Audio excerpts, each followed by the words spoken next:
Hello, hello. Welcome back to this week's edition of 26 Minutes With. It's the podcast that really empowers you to lead in your own life, your work, your business. We honor people who are change agents making an impact and making a difference for the good on the planet. And today's guest is no exception. It's Colleen Lindberg, soul mission activator, also an author at one point. She's hosted podcasts. She's a spiritual guide, an amplifier of power and alignment, a channeler, a rebel, and an intuitive business coach. Where do you find the time to relax? That's what I want to know. I think I find more time to relax than actually do work. That's always a priority for me, David. And so it should be moving forward, right? So yeah. So Pura vida, honey. yeah, well, or what did you just say? Sorry. Pura vida. Yeah. So it means pure life. Yeah. You're living La Vida Loca in Costa Rica. Yeah, that's what it is. So you got to, for those listening, Colleen grew up in Winnipeg. And for those who are outside of Canada, we call Winnipeg Winterpeg as a nickname. It's so cold in the winter. And now you're in Costa Rica. So I think to start, I want to find out the move to Costa Rica it's been about a year. How has that helped you grow and shift and change? Because I've noticed the difference in your vibe and your look online. There's more, you're owning your femininity more, you're owning your sexuality, but you're also owning your power. How has it impacted you, your business, your look, your vibe, your divinity? So man, do we have more than 26 minutes?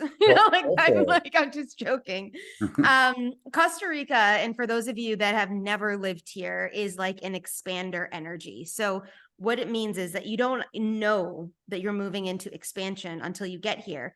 And then Costa Rica like bursts you open almost. And I use that word on purpose, bursts you open. It's like you become who you actually really are in Costa Rica if you let her, and I call her on purpose, if you let her serve your energy. And this means dealing with your stuff. Like you literally come to this country and you are tested. Like it is not like living in North America where you have like access to stuff. And if that bank's closed, you can go to this bank, or if that place has no milk, you can go to that place. It's like, I live in the Southern Pacific side of the country, and it is like working town. Now, granted, there is a lot of expats that live here, but it is like minimalistic lifestyle. And I have learned to shed all the things I think that I need to be or need to do in life, and actually really lean into who I actually am, and really aligning in remembering her.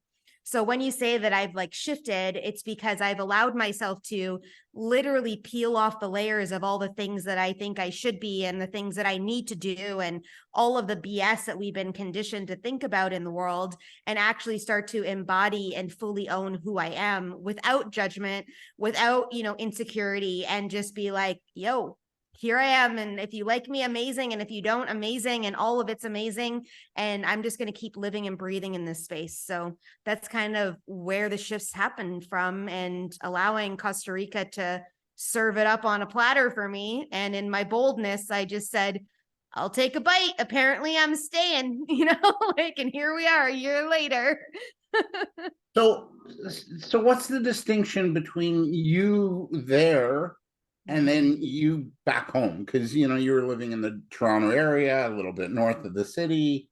Yeah, it's a great question. So I've been watching and really feeling out. North America has a lot more distortion in its field. So a lot more hustle energy, a lot more keeping up with the Joneses, a lot more do. And that's what we've been conditioned to do. Like, we don't know any different. We get birthed into it. We're taught, go to school, get good grades, get a good job, 9 to 5, hustle it out, work it out, put the kids in all these extracurricular activities, don't eat dinner together, rush around, come back home, put the kids to bed. Maybe you have 5 minutes to yourself, you go to sleep, you do it all again the next day. And that's life. Like, that's what we were taught is life. You take a vacation a couple times a year, you tap out on the weekends, maybe, hopefully, while you're grocery shopping and getting all your stuff done. And that's what life was about.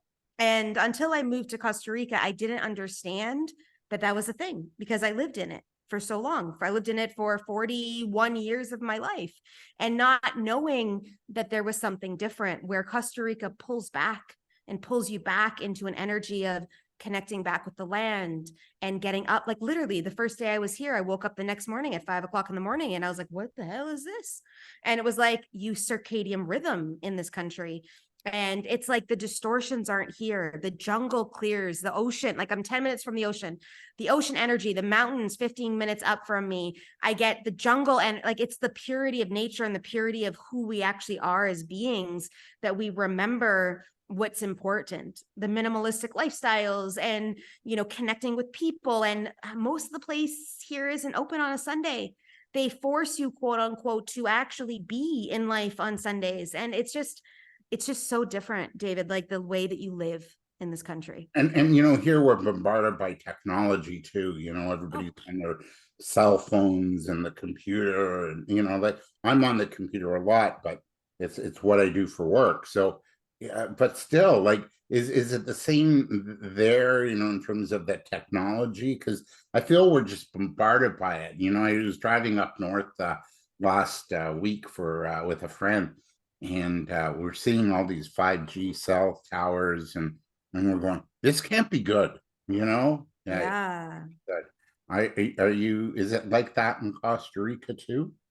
No, so what's actually fun is most of the time when you're out, like you lose cell service on the highways, like you just don't even have a phone most of the time.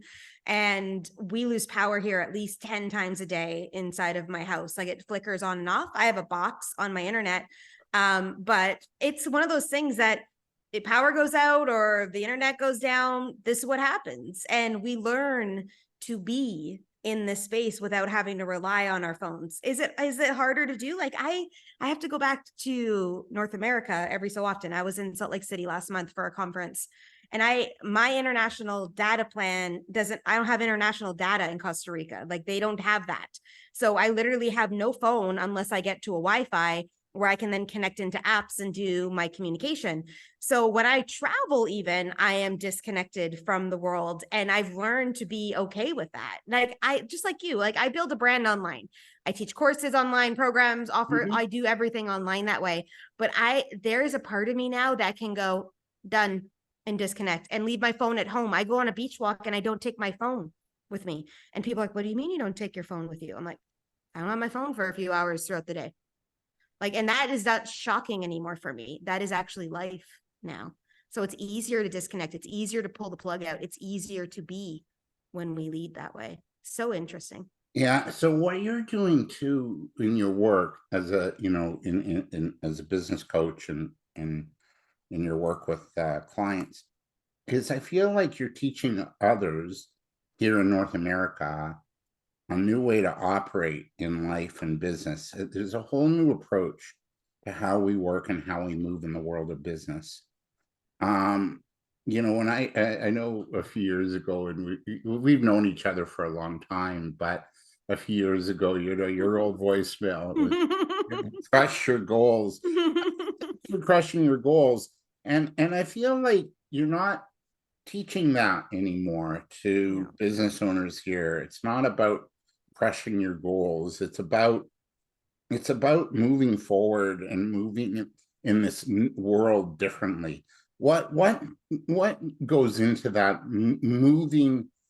It's almost like there's a dance. We want to dance with life. We want to dance with our business. We want to dance with our livelihood and how we make a living. And the idea of crushing and more and I'm gonna get to here, and then you get to there, and it's like, oh, now what, right? So what's the dance look like now? What goes into this new way of beingness that we can learn from your experience in Costa Rica, but that you've already been teaching this for a few years now. Yeah, it's like the flow of life now. So it's like, I call it the rhythm. So it's like finding our rhythm inside of us. And it's not yeah, we have to take action and do. It's part of the strategy. It's part of the business. It's part of the masculine drive of energy, which is in all of us, whether we are born female or born male. We all have masculine, we all have feminine energy in us. But the feminine is the part that we were lacking for years. Like when I was like, crush your goals and accountability. And yeah, it's important to create landscapes of direction, to see the vision, to be able to hold it. But it's not in the way of the harsh forcing energy we used to play in. Think about like back in the day, David, when we used to drive to all these meetings and networking events, and we were always out and we never took time to chill, and we were in our cars, and yeah, we put on an audio and we listened while we had our vehicle on wheels and our training systems in our cars while we were learning and being, but we were grinding, and it was always a grind. So we're really in this flow energy. And I'll give you an example. I started working with a client at the end of August, and the only tasks on her plate coming out of that call were, you need to do 20 minutes of breath work every day. And every day I need you to take a walk. And she was like, but what about my marketing? And what about blah, blah, blah, blah? I was like, no, these are the tasks. And she was going away for like 10 days before our next call. And I said, until our next call, that's all I need you to, that's all that's on your plate right now. That's all that's on your plate. And she came back and she went, can I swear on this podcast? Holy F.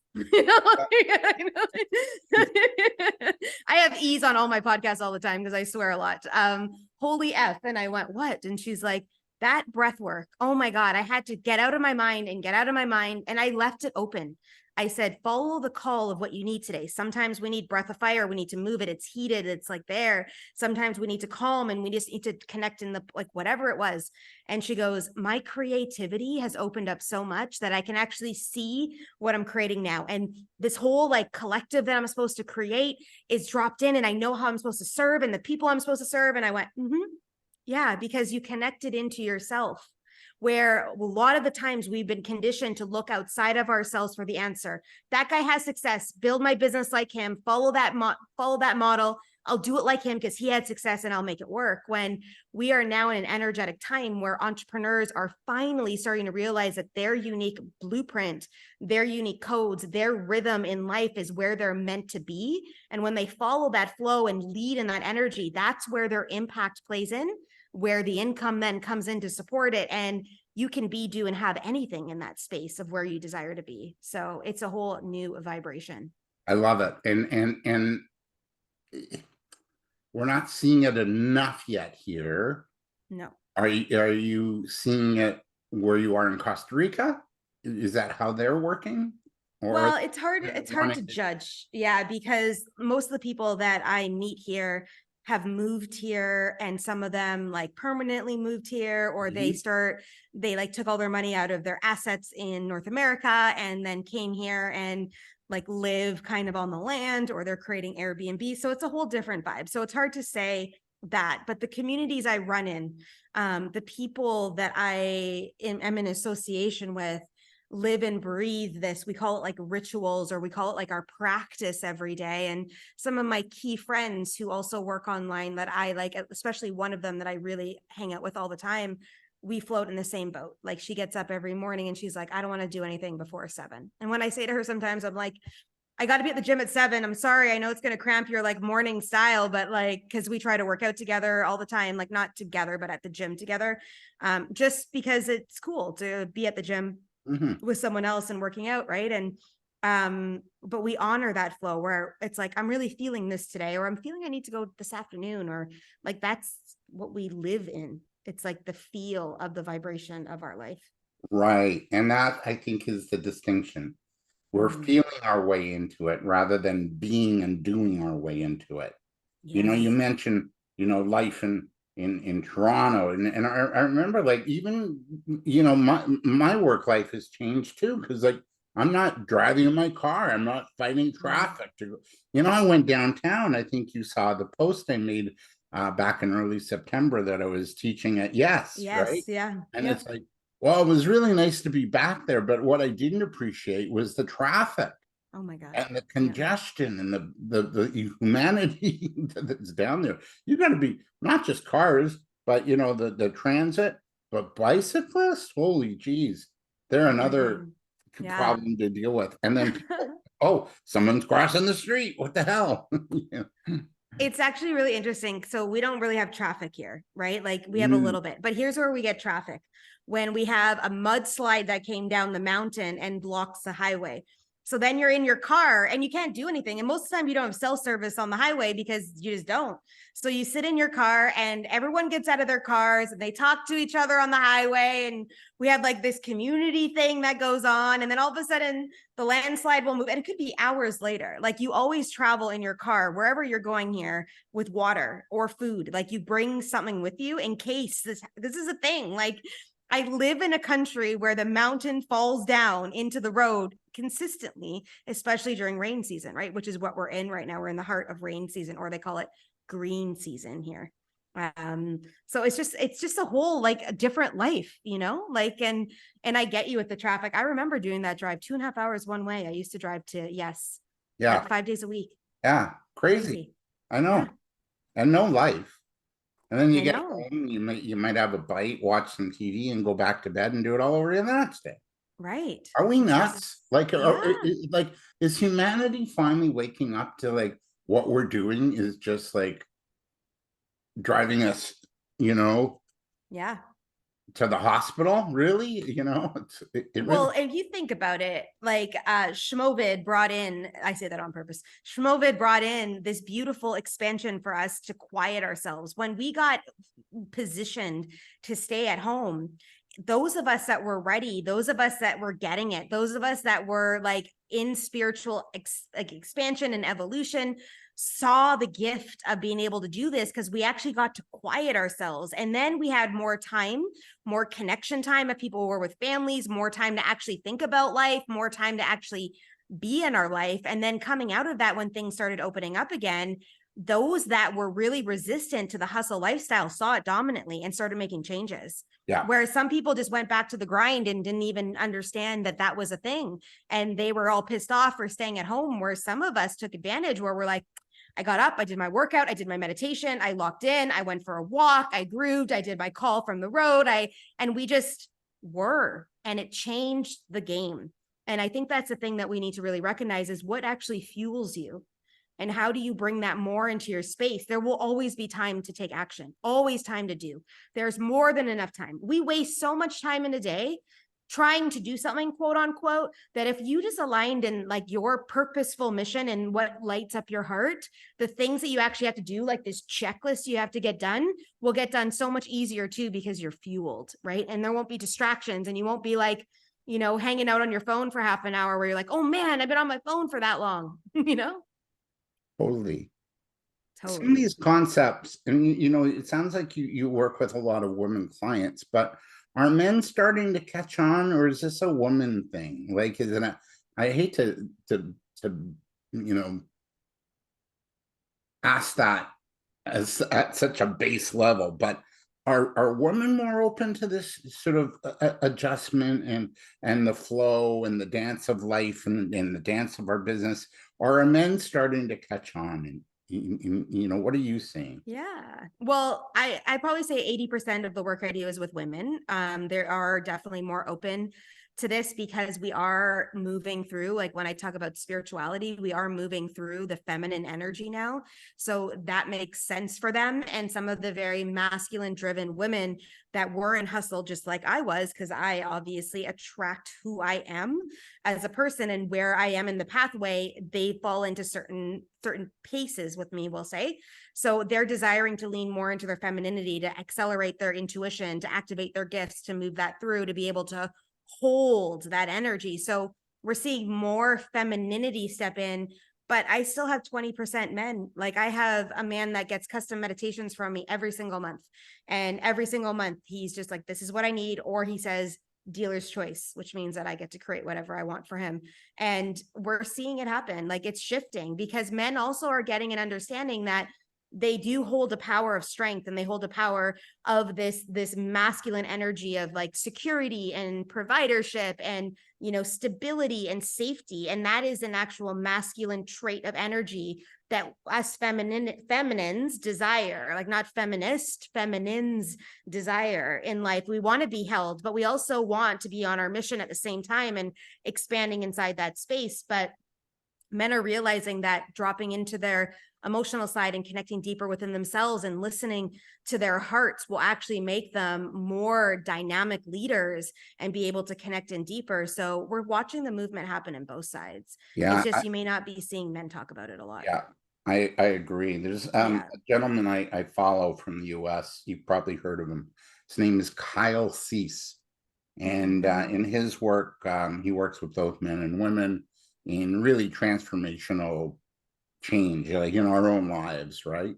And his message for a while, he still touts it and he still offers it. He's got a membership site, and he's all about like stop, meditate for an hour, whatever it takes, and you'll get more from meditating than you will from acting. You'll get the ideas you talked about, right? You know, you coached your client to breathe and to walk, and you'll get that creativity, those bursts, those things will start to happen and break open for you. Yeah. I'm in a very alpha male coaching group. So I am a part of all different kinds of programs, collectives. Like I am led to wherever I need to be. And it's led by a very alpha male, meaning like he shows up online like with guns and, you know, he's very crass and he swears. Like one of the first calls I was on, he told us that we were effing lazy, like, you know, like, and that's just who he is. And I know why I'm there, but at the time I didn't really know because I'm following intuition. But one of his practices that he says to us every single day is meditating every single day. And probably 95% of our collective that's in there, 3,000 members, are men. And they're alpha males and they're driven and they want freedom and sovereignty and they want to live off the land and they want to like disconnect from society and all of that. And he's telling them to meditate. And so, you know, there's parts of even the alpha male that is craving that connection, that's craving that connection to themselves, to their purpose, to their mission on earth. And that's an accelerator. So, yeah. Yeah. I was in a men's group for about 3 months this summer. And I actually left it. And I actually surprised myself, you know. I was just in my heart, this wasn't the fit, you know. And it was very alpha male. And it was like, no, this isn't it, you know. It's not the right feel. You talk, if anybody was to go to your Facebook page, you do little videos and vignettes and little posts, and some of the topics are really about the new us. And one of the things I noticed just the other day was no more victim mentality. Talk to us a little bit about that. Why is that coming up for you, and why is this showing up for us in humanity right now? Yeah, well, one of the things we've forgotten or we've been conditioned to forget is that we actually create our own reality. Like we are the instrument that's creating every single thing in our life. And that's hard to swallow sometimes because some people have been through some painful and traumatic experiences, but we are here for a reason to step into a purposeful led action that we're here to make an imprint in some way, shape, or form, whatever that is. It doesn't have to mean you have to be on a stage speaking to 10,000 people or you have to write a book to do it. Like the mission you are on is maybe raising your kids in that vibration that is aligned. And that's a huge mission all on its own, right? So, and I don't want to diminish parenthood whatsoever at all, but sometimes we don't think of it that way. We think of it as these grandiose things like Mother Teresa or this dynamic of stuff when it's like the small movements of our life are the mission. And when we are in victim energy, meaning the world does something to me, we're not taking responsibility for the reality that we create. And we're forgetting of the fact that we're divine and that we create our own realities, everything. We create our own abundance and love and connection and everything. So if you're not flowing in certain aspects of your life, is because somewhere along the line, you've chosen not to flow. Somewhere there's a block there's a mindset, there's a belief system, there's a playing of a story that you've been sitting within, and you're like, they did that to me and they did this to me and because of that and the government and all the things. It's because of them that my life is not where it wants to be or where I desire it to be.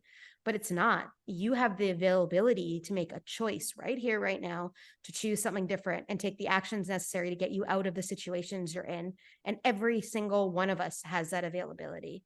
So it's no longer acceptable for us to play in that playground anymore. You can still play there if you want, but if you're listening to this, you know that that's true. And I probably just smacked you around a little bit with love and grace and ease, for you to actually feel and hear it, because it's time. It's time that you step in. It's time for us to make our impact. It's time for us to connect deeper. It's time for us to love more and to be everything that we desire to actually be. So I totally agree. You talk up too about being fearless, and it's such a world of fear. I mean, we've been conditioned the past, 3.5 years. Well, before that, but our whole life. Our whole life. Careful, you'll hurt yourself, you'll fall off that bike, and everything. I didn't wear a helmet. I'm okay. Are you though? I'm just joking. I know. Debatable. Some will argue. You're so funny. Oh boy. Yeah, you're listening to 26 Minutes we're with Colleen Lindberg. We're talking about a new paradigm from which to operate. But talk to us about fearless. What is that? That's not going into the jungle with a tiger, it's something else. I think it might be. I know. Well, fear is an illusion. Yeah. So it's an illusion. It's a created energy that technically it's embedded in the actual earth form, where when we birth into this, there's fear automatically, because the second we come out of the womb, we get scared because now we're in a different environment. We're in sterile, bright light rooms where technically when we birth, our children should be coming out almost in the darkness so that they can adjust to the new energy, and they should be in water and moving through a transition. But that's a whole other dynamic conversation that we're having. But we come into fear. First thing we take on is we are scared, or we take it on in the womb because the mother is scared to birth that baby into the world, scared to be whatever, right? So fear is a thing that almost every single person probably is embedded with as they move through. Now we get to choose how to show up. So I'm sure you've read this book, Feel the Fear and Do It Anyways, sure. Right? And it's a staple saying. And some people are like, yeah, but it's not, no, if you actually feel it and you feel that fear anyways, but you take the step through it, it takes 10 seconds of courage for you to move the energy through, and not even 10 seconds most of the time. It'll dismantle super quick when you make a choice and decision to do that. So when I talk about fearlessness and about stepping in without fear, it's about really holding yourself to the bar that the life you desire to live, or that connection, that job, that promotion, that product, whatever it is that's driving in your field right now is beyond the fear. Then why are you letting the illusion of this bubble you've created, that we've all created in the world, hold you back from wherever it is that you desire to go? Because the second you get past it, it's like game over on the other side. It's like the dominoes drop, right? Yeah. But you got to get through that decision and make the action for it to all dismantle. Yeah, you're getting out of your comfort zone and into the miracle zone. That's how I see it. We're also Jordan Peterson, right? You mentioned the birth process, but we're also born, and I did an interview last week with a woman who was sex trafficked for years in the US, and yep. And was to medicate out of that, got addicted to crack and cocaine and ended up doing jail time. This is 30 years ago already, right? And in a way, that jail time was just the answer, because she for sure calibrated her whole life, because she was away from all that nonsense, that lifestyle that she could not escape. Because if she escaped, the people that handled her would threaten her and the life of her family, right? Yeah, so she totally recalibrated. But what came out of that conversation was this idea of trafficking, which made it a big thing, splash this summer with the movie The Sound of Freedom. It's gone on for generations, like eons. Mm-hmm. So we're also born with this trauma. We've got generational trauma to clear. Oh yeah. Right. And your other topic that I notice you're really big on is our worthiness. When we're feeling this trauma, when we're feeling this fear, How do we get from trauma, victimhood, fear into worthiness and deserving? Well, there's some work that we have to do around this. So even though consciously we can understand the shift and change that we are, like I had a guy friend of mine once say to me, "Why are you reading a book on being worthy?" And I'm like, "Because I really feel like this is an energy I need to move through. Like I'm not feeling worthy." He goes, "We are worthy because we are born. That's what makes us worthy." And I went, "Huh." Like that's a pretty like insightful saying. And I went, "That's true. It really is, because every single soul on earth has connection to divinity, to the divine codes, the divine rights, like the divine birthrights of a human. They're all accessed for us. It's the distortion in our fields and the fear and that conformity and all of the shadow that plays out the 3D energy of the earth experience that we're conditioned to see through because our parents taught us that, our environments did, our teacher, all the dynamics of these people that taught us to live outside of ourselves, to keep chasing the thing instead of dropping into us, which we knew to be true when we were born, but we couldn't talk, we couldn't say it out loud. And then our parents kept teaching us things that were opposing to the light, not on purpose, they just didn't know. And then all of a sudden we became conditioned in this space of time. And now we're walking around being conditioned that we're not worthy, that we have to be this, that we live in fear, that we have all these things, that we're a victim because da da da da da. So we've got to really step back and look at like a couple of truths, like what is actually true for you, and start to do the work. And most of the time this comes with someone else, like, and I'm not up here to tell you need to hire a coach or a mentor, but my biggest changes in life came when I had a mentor in my life. Like I started my spiritual journey 14 years ago, and the first thing she did was a clearing.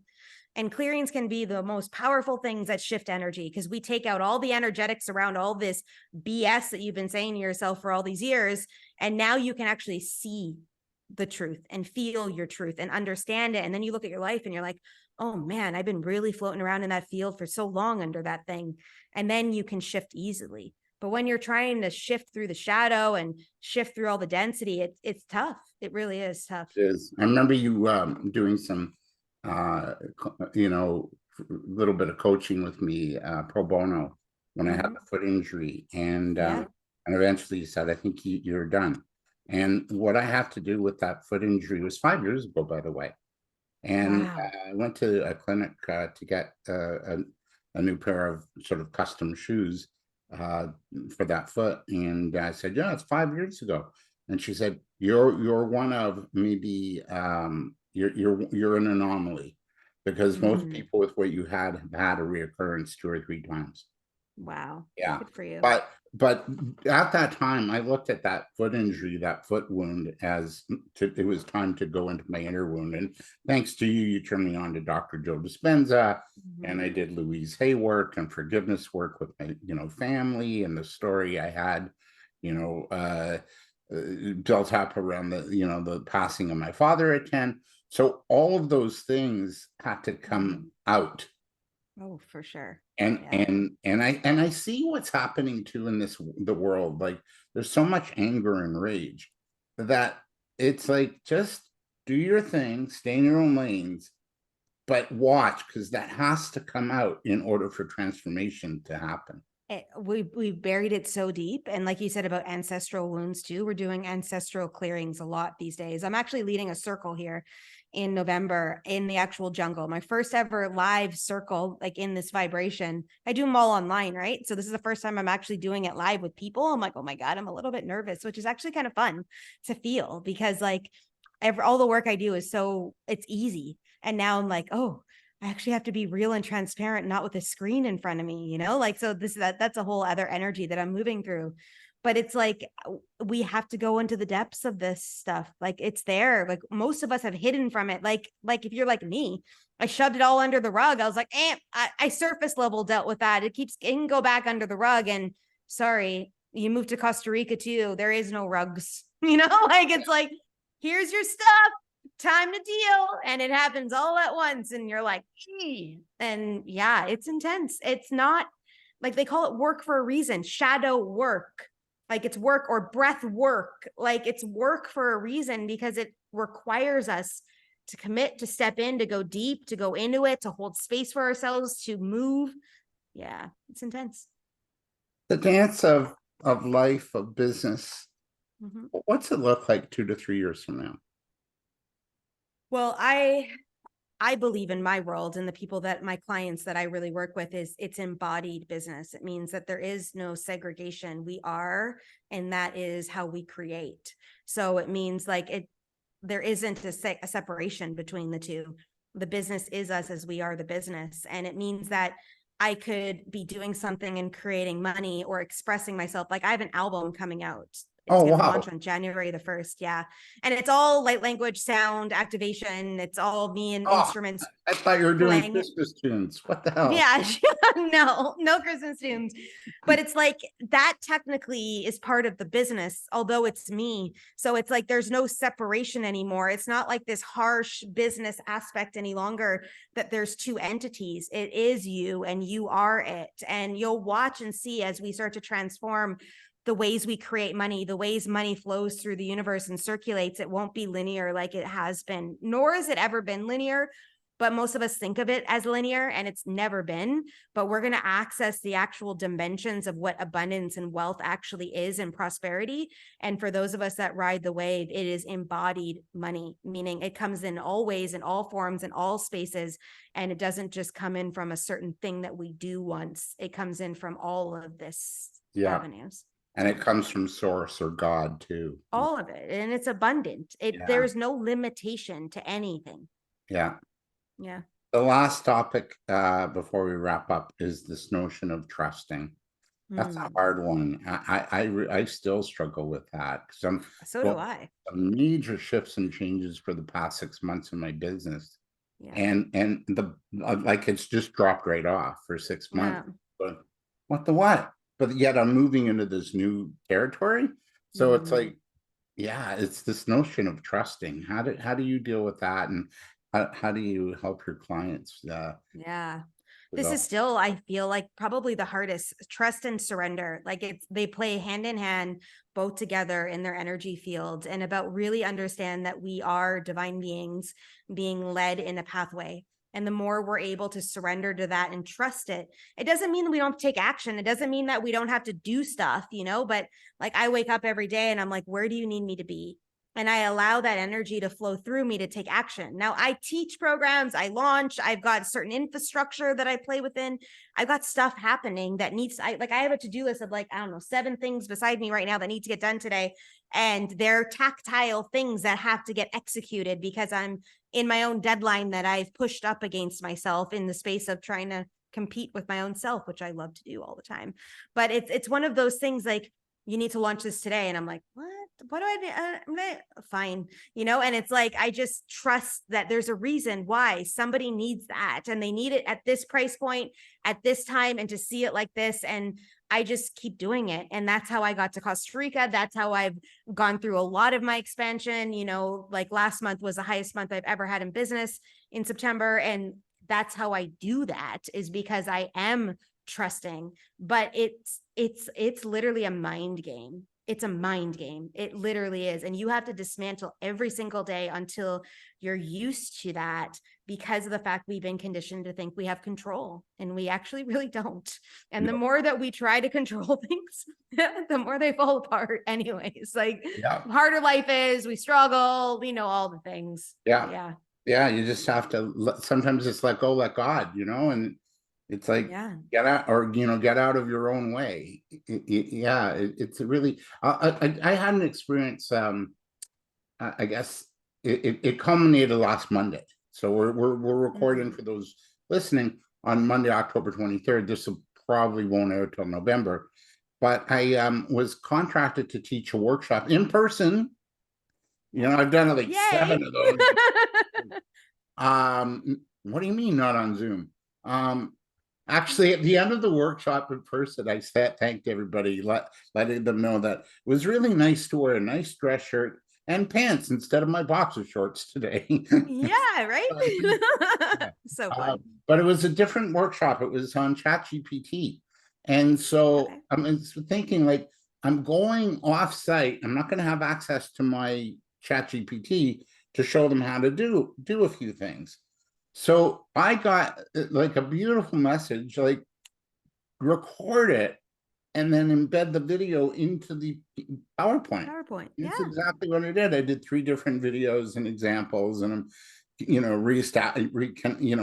reinforcing the learning and everything, and showing examples, right? Mm-hmm. Like there's this formula for how to, do your prompts, right? And and the other thing too is like if you do a bad prompt, you're going to get crappy information. So it's like, Yeah. Yeah. yeah. So is it like that, Colleen, too, then? Where this brainstorm happens, and it turns out I'm so happy I did that. Yeah. It's always the small things. It's like, sure, it's also trusting the big things too, but it's the small things. I always give this example when I talk about trust, is that one day I go to take out my garbage and I hear you should take your keys. And I'm like, what? I'm going to the garbage can. What do you mean take my keys? Like, and so this is me battling obviously my intuition too, and trusting the messages coming in. I go out, take the garbage out, come back, and my door is mysteriously locked. And so this is hilarious because the day before, luckily I listened that said, you should probably unlock one of your windows, this window right here. So luckily I listened the day before to the trusting pull, because I had to climb back in that window that's 8 feet up. So I'm short, I'm 5'3". I had to go and figure out where there was a chair. It's in the wintertime, by the way, too. This isn't like it was in the middle of summer. And lifting it up, and it's right by the bed. So I literally have to do like a tricep pull up into my window to try and crawl in the bed. Plus the dog and the cat were there, and they were like trying to get out the windows, and I'm in the middle of trying to get up. And it was like this scene. If someone were to record it, it was hilarious. But it's like those pulls, those trusting moments of the small things, like, Colleen, maybe you should empty out your car. And I'm like, oh, whatever, I'll get it all in the morning, when you're on a road trip and then your car got stolen that night and all the stuff in the car got stolen with the car because you didn't listen to actually going to the car and taking your stuff out. Like, it's those things that are shifting in us all the time. And it's trusting the call and listening, and trusting the call and listening. And then it amplifies, and then it accelerates. And then it's like, you should do this and launch that program, or create that product, or do this, or reach out to that person. Yeah. It's just, it's a snowball effect. Yeah, Really be is. open to listening, Huge.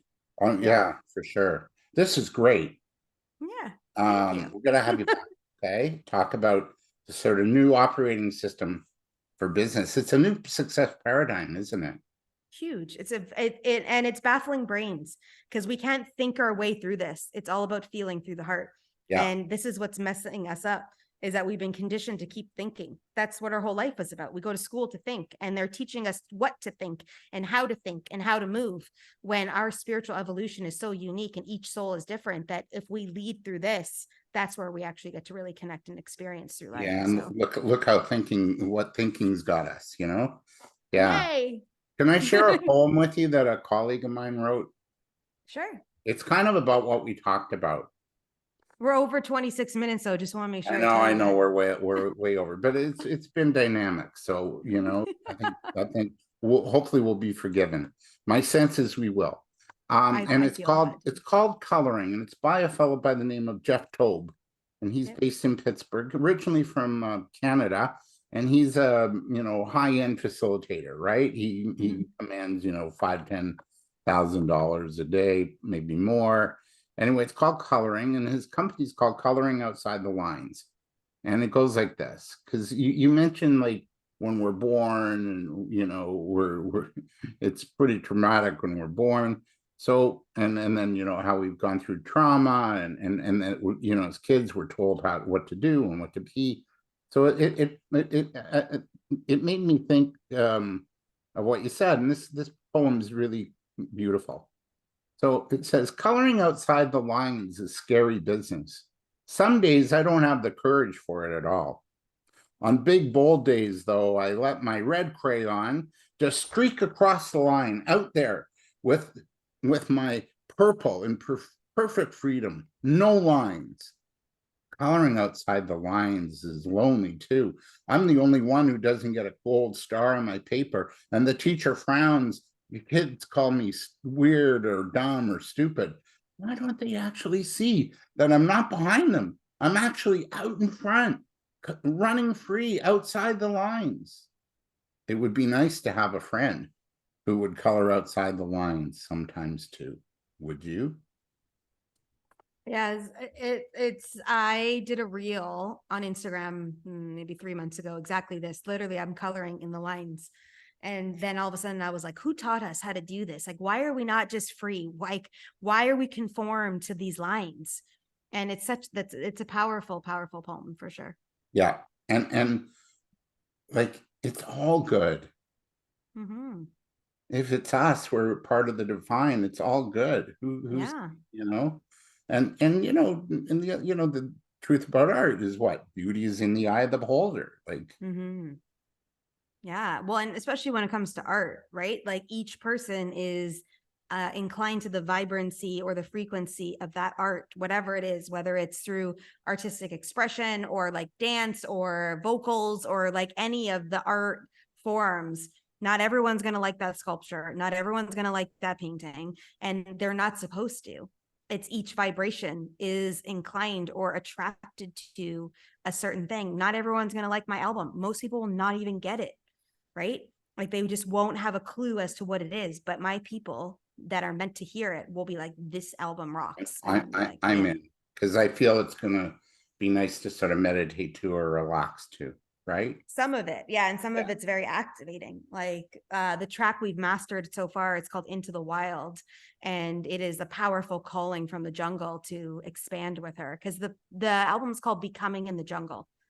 So it's like, yeah, it's I like, and something I never would have thought ever in my whole entire life. You would have asked me 5 years ago if I would be creating an album, or 20 years ago. Been like, what are you talking about? I can't sing. And now I'm owning the fact that I have ability to be able to tap in and channel all these energies that are coming through me that create. And my music producer just looks at me some days and I go, I don't know. I don't know. I have no idea. you know?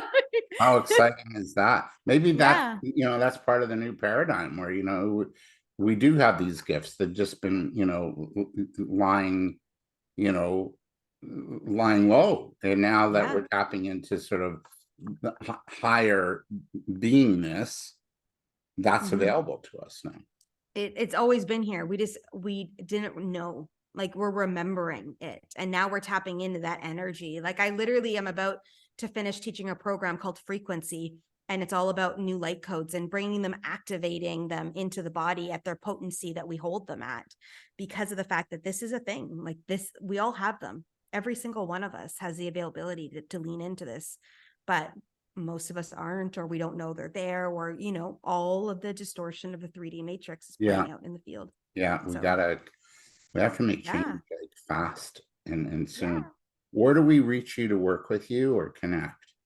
Yeah, so I my playground is Instagram, so you guys can find me there. You can just search my name and you'll find me. And I've got some stuff dropping in the next quarter so that people can actually go to somewhere if they want to find me, because I'm not really like a big website person. Everything I do is like landing pages. But I've got some stuff where people can actually go and find some parts of me. But Instagram's my jam. That's where I play. All right. And it's Colleen, Colleen, Lindberg, Lind, as in Donald, Berg, Colleen Lindberg. Yeah. Colleen Lindberg, that's We me. moved all the way from, Winnipeg to Costa Rica. Smart move. I'm just saying. It's great. Well, I lived one winter here so far, and I'll be doing another, but I think I'm tapping back into Winnipeg the beginning of December. My dad turned 70, so I figured I should Aw, probably go to yeah, actually celebrate. celebrate that. But Yeah. I all my winter gear is there, and I can handle it for 5 days. It'll be fine. And then I remember, like our life together in Toronto, and you and I were like, we were at networking events, and I'd come to yours, you'd come to mine. Book launches, yeah, I'd go to yours, you come to mine. It's like Yeah. so. And then I brought you in to teach for some of the programs I was involved with. We worked together at Yes, right? Yeah. It's We've been like, through a journey. Like I think I've known you for like 14 years. oh yeah, maybe more, Yeah. So maybe more. it's been cool. I remember where I was when I met you. You were wearing a blue sort of one piece sort of dress kind of thing. It was like a knit, like a sweater knit, blue with white stripes.